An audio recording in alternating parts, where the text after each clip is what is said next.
Thyroid ক্যান্সারে ভুগছেন কোরীয় অভিনেতা জং কেউন-সুক। এমবিএনের ভ্যারাইটি শো লেটস গোতে তিনি বলেছেন, ক্যান্সারে আক্রান্ত হওয়ার পর জীবনটাকে ভিন্নভাবে দেখতে শিখেছেন তিনি।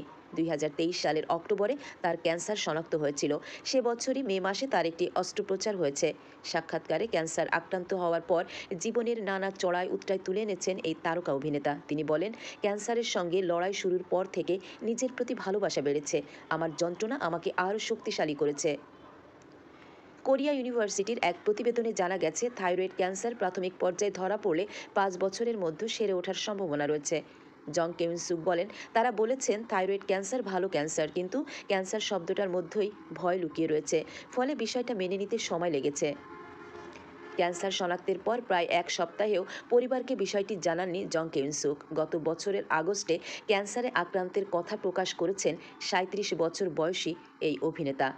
প্রায় 3 দশকের কেরিয়ারে ইউ আর বিউটিফুল, লা ব্রেইন, দ্য রয়্যাল গাম্বোলার সহ বেশ কয়েকটি টিভি সিরিজের অভিনয় করেছেন তিনি।